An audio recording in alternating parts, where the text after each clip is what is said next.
So as you saw in the intro, this is a very tidy, very nice Mark 1 Jetta GTI running a 2-litre 9A on Webers with an O2A conversion with an O2J tower and stuff on there. It's got the older conversion kit and cable and stuff. Is what they opted for. So what's this in for? Well, it had a small fuel leak right by the exhaust. I had the clip there. I had to put another on there, so I'm going to remove the one that's not needed.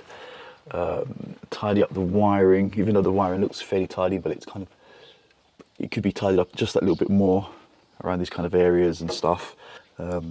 Yeah, also just basically the brakes are binding on the rear. If I show you the rear, you'll see what I mean. Look at this rear right side brake dust. If we go over now, no brake dust. So it's kind of, he says the car feels very funny when it's braking and stuff. Yeah, because that's stuck on. And the reason why is the person that built it has put something like, I think that's off a Mini or something, bias valve in it. It's a bit of a mess here. So I've actually ordered some Epitech reducers, pressure wise, for the rear brakes. I'm going to be removing that and tidying up this kind of a bit messy brake lines and stuff. Basically the job's, it's kind of just in for a little tidy up and a health checking. Also going to be having a look underneath, maybe removing the rear beam and painting that up. Also I've noticed there's a bit of an oil leak here. And close to inspection, there's a big oil leak in there. It's coming from the distributor, where I think they've converted, I think this is like an early Golf Mark 1 or very early Mark 2 kind of distributor, which I think bolts straight into the Mark 2, and they've converted it. They've taken out the points and condenser to make it electric, which is where the oil leak is. It goes into the coil and the coil just fires it, and this coil's just fed with power, and that's it. So it's got no advance, or a very basic advance curve potentially, because it's not load sensitive or vacuum sensitive as it should be. As I rev it, the ignition should advance. So what I'm going to do is get my timing light out, check what the advance is now, and then actually rev it up and see what the ignition is actually doing. If it isn't actually advancing as it should, I'm probably gonna not bother trying to repair this leak, the seal and stuff on this. I've got, if you looked on my website or on the Reassembling.com, I've actually got a couple of KR ECUs. I've also sourced the loom and the rest of the bits I need for that actually ECU. So I don't know why it doesn't run a KR ECU and the ignition side of it anyway. Yep, I'll probably end up taking that off, and we're going with the KR setup through the KR ECU. It's not a bad system, because I don't think it's going to be advancing, but hey, like I said, let me get the timing light out and check that. Now, I don't know if you can hear me, if you're going to be able to see. They've actually painted it white, so it's pretty cool. So it is actually sitting around 10 degrees. Now, I'm not going to be able to do this with only two hands. Then we drop the camera down, rev it up, and let's see what the timing is actually doing. Right, so that is actually, so that is advancing. So from when I had it on 10 degrees, as you guys saw, revved it up and it did move, so it looked like it was moving quite a good bit. So it does have got an advance curve in there. So I'm really not going to mess around with it if I don't have to with the KR ECU, but we're going to need to sort this leak out because it is quite bad. So I'm going to strip this down and have a look and see if it's fixable, probably just a seal or something. Hopefully it's an easy fix. But yeah, okay, so that's been tested now. Let's get this into the shop and get it onto this as a lift, and let's see what it's like underneath the car. All right, so let's inspect underneath. I can see we've got Powerflex bushes throughout. There's definitely oil vapor everywhere. From here, from the oil filter as well. Don't know if you guys are going to see that. But I think a lot of this stuff is from that leak, potentially. I've also checked playing the steering, it's all good. These brake lines are definitely going to tidy these up. Okay, let's move further along. Okay, nice strut brace. This oil leak is probably from what's coming up from the distributor. Okay, this hose here, I was wondering, This looks like they've put the actual engine breathing down, and it's literally covering the whole underside of the car in oil. Very nice. Yep, and exhaust as well. It's going to end up hitting the exhaust, so potentially going to have to, well not potentially, going to have to really, we have to sort that out and actually use a catch can. So I have to order one of those for him. Okay, so looking at these rear beam bushes, because he said also he didn't trust the handling of the car. I'm not surprised, look at that. Let's get a bar on there, let's see how much movement this actually beam has. Okay, another thing I've noticed is these brake lines don't look very smart. They look like they've been on there for a long time. So maybe that's part of the problem as well with, while I'm taking the rear beam off to change these bushes, I may as well actually do that as well. I mean, this one definitely looks worse for wear. You can see all the rust and stuff. And this brake line hasn't been replaced for a very long time. So also, I think I'm going to improve this, because these things get brittle after a while, as you can see, and that's going to be flapping around. So what I'm going to do is take this fuel line off here.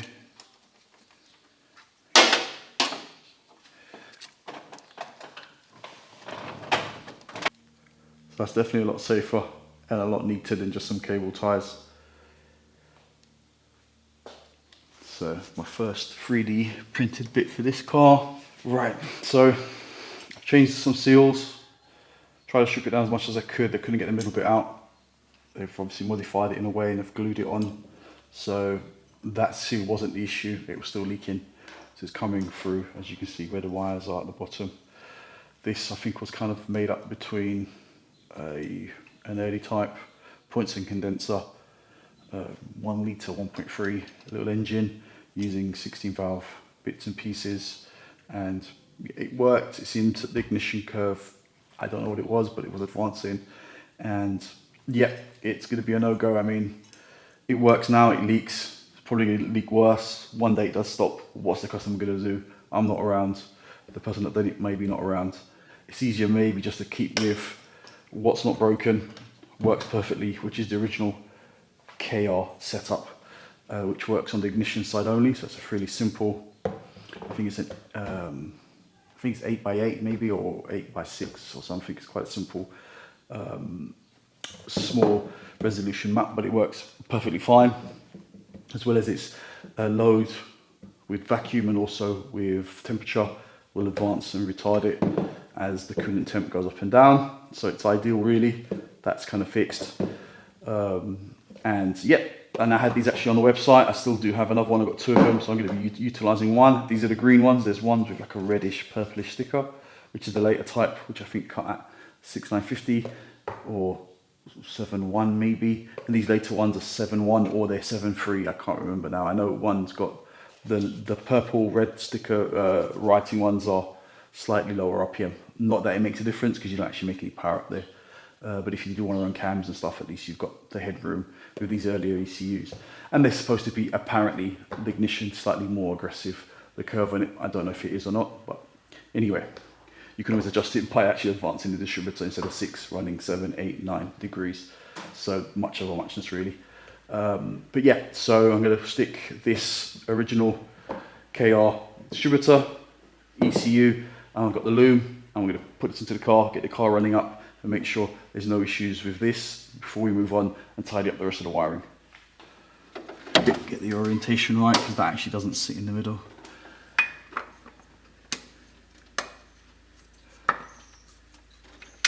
There we go. I've got it in. Right, so got the KR distributor on.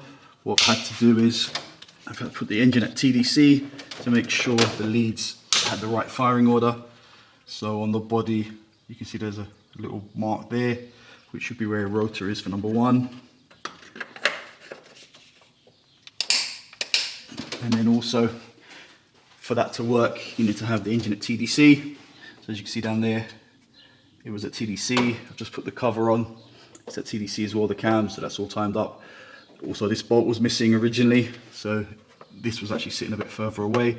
Now it sits a bit closer to the head, which I'm quite happy with. That's cool. Now the next thing to do is I'm going to have to go through my stock, and I need to change this brake servo pipe, because I need one with a takeoff here, because I don't think there is actually anything else. I need this to go to the ECU for the vacuum on the ECU, so I'm going to have to change potentially this pipe here. So I was going through my stock, and the closest one I could find was actually this brake servo pipe, which is perfect. It will just fit literally like there. It'll fit literally, so like for like swap. And I've got the two vacuum nipples that I need. One I'll block off, one I'll be using for the ECU. Oh wow, this wasn't even, I think this was just heated and put on there. Look, it wasn't, oh wow, look, soft. Literally just popped straight off. I mean, you can do that with these things, but look at that. It's even broken on there as well, look. So it was literally on like this. Oh, I guess he had a brake pedal. Okay, so it's literally a like for like swap. If anything, it actually runs a lot nicer. So I've got those two nipples, one I'll block off, one we can now use for the vacuum for the ECU. So now we're going to move on and actually get the ECU wired up and get a bracket and probably mount it underneath. And probably mount it underneath the scuttle there somewhere.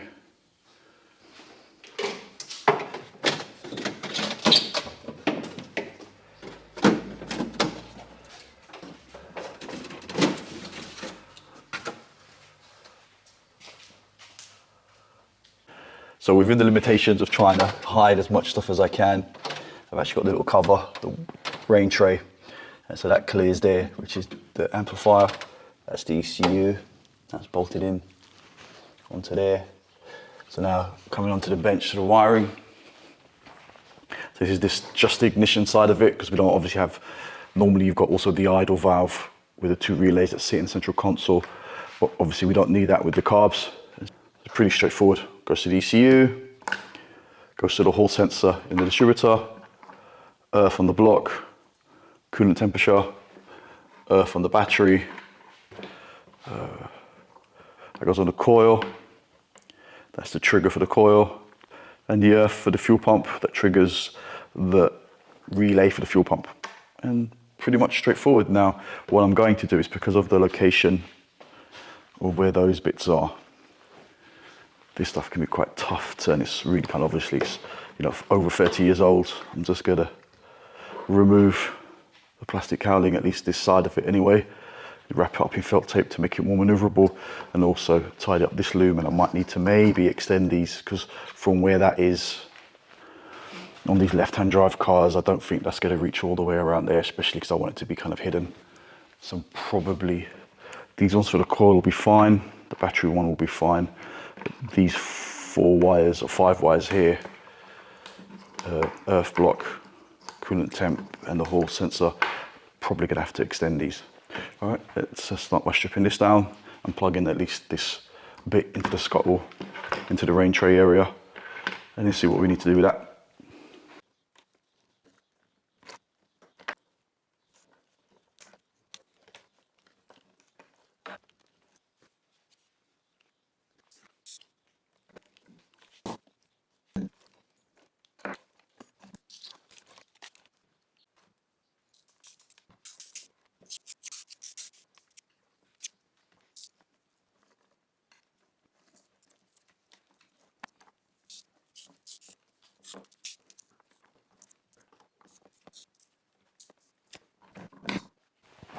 So, like I said, the main reason for that is just to make it more controllable. I got more control over it than that hard plastic on there. This will keep on there because it's pretty straightforward. I think the plug actually just sits around that way around. But this one, yeah. So we can actually plug this bit in and then start pushing these wires through and then see what I need to do lengthwise. So that's how it's looking. Definitely a lot cleaner here. You guys can notice removing some of those wires that were there, crossing over gearbox, rerouted them to go over. And underneath the heater pipes, ECU's all in, everything's done. and I've timed it up. It's sitting about 9 degrees now, and from cold start, it literally just starts up with no accelerator, which is not bad for a car on carbs really, and it doesn't stumble as much as it did.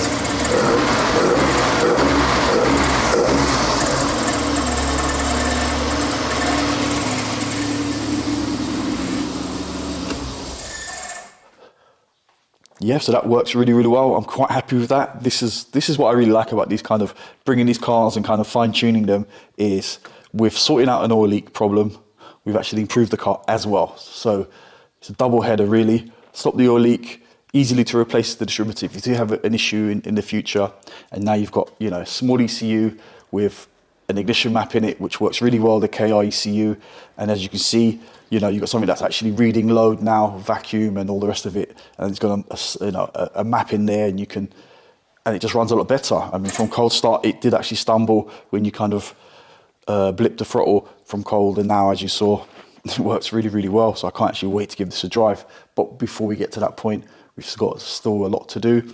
And that is, we've got to sort out an oil breather, got to sort out a catch tank for it, and we've got to sort out those rear beam as well as that brake setup. So that's the next thing I'm going to be hitting on this side now, is going to be sorting out this brake bias valve. It's kind of literally a cold crossover.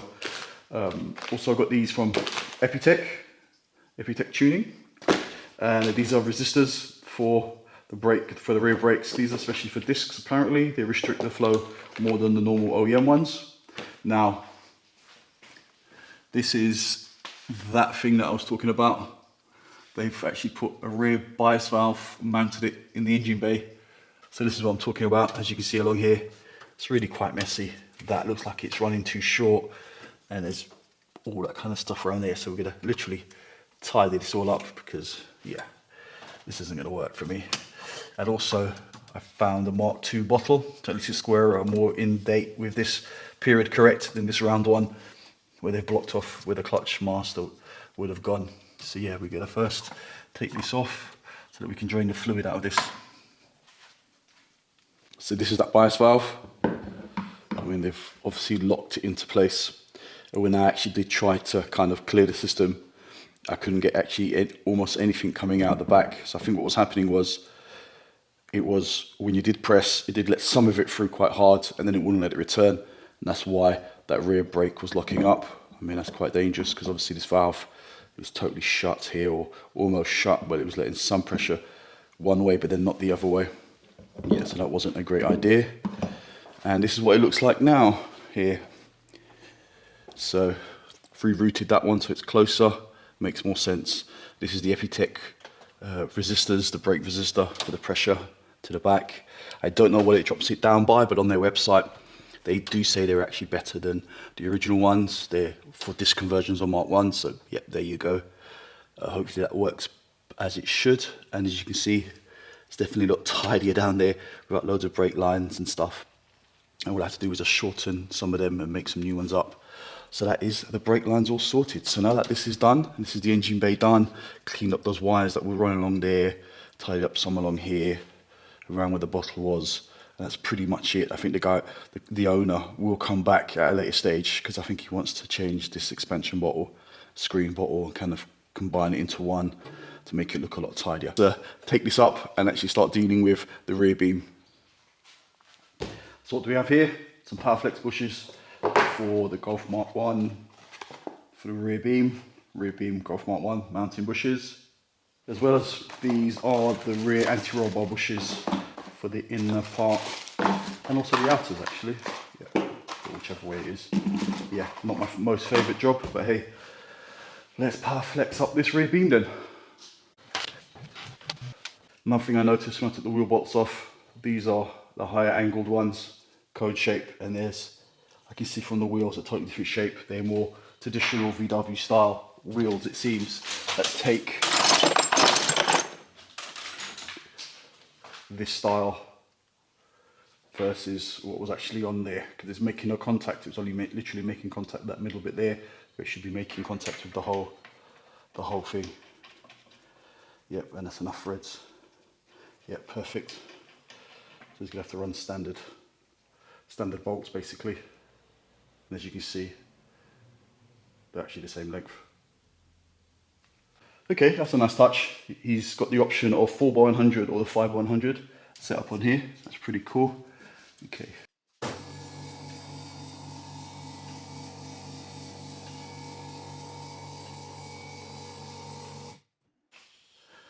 So got the beam off. Now, while it's still on here on the stand, I'm going to strip down the bushes, take off the brake lines, discs and calipers, and strip down the beam to its bare shell, anti-roll bar off, everything off, so we can give this sand down and give this a bit of paint with Hammerite and get it looking a bit cleaner.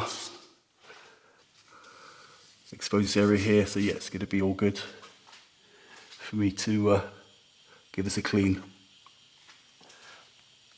Okay, after much bagging in WD-40, I've stripped down the beam, taken the anti-roll bar off, so now it's ready to get the grinder out with the wire brush and give this a good clean before we primer this up and give this a layer of Hammerite. So here on the bench, got the bits for the beam, all the hardware for the rear beam, but first, let me show you. So what I did was, I had some rust converter, rust eater, I put that on there, wire brush that and put that on there first, let that cure, then put some zinc primer and then put some Hammerite stone guard on there. This side did the same as well, as you can see. Put a little bit of sealer on there as well that you needed it. So that's all done and sorted. Now going to remove these leftover old flexi pipes, which are going to be a bit of a mission because the ramp's in the way. I'm going to have to try and sort this out. We put loads of WD on there and see if we can actually, this side's a little bit easier. It's still quite tough space wise. But yeah, let me see if I can remove these babies. And now that I've done that on the rear, it's time to actually dress the rear beam back up. It's all painted as you saw. And I've also painted up and cleaned, wire brushed all down the hardware. Brackets, gonna copper grease these as well. Those are the old bushes, these are the new ones. And the Powerflex ones, I've already put them in those there, they're the main ones there. So yeah, it's gonna look really quite nice. Okay, so let's dress this beam up and actually get this on. All those bits that were on the bench have been transferred onto the rear beam. And it definitely looks a lot nicer. It's really nice actually to apply Hammerite when it's quite warm outside, because it goes on so nice, like it's almost like it's powder coated.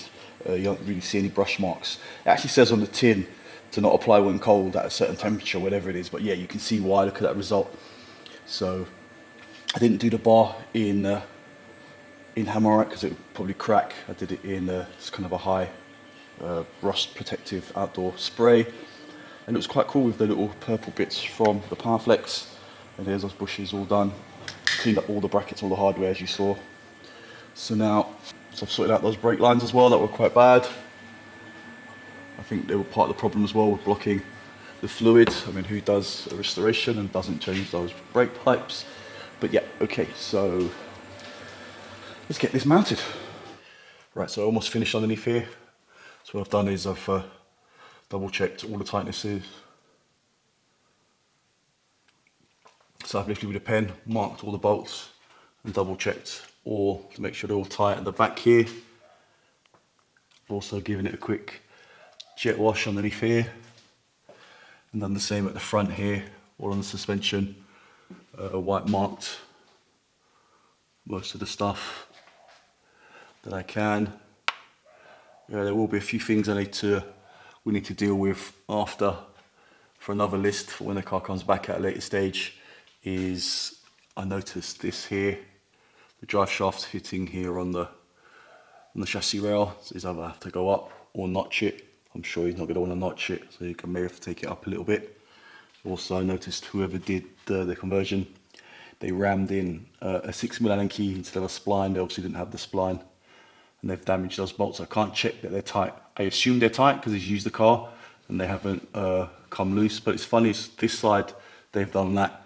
But yeah, on the other side, they've got the spline. So they did have a spline tool, maybe they lost the spline tool after.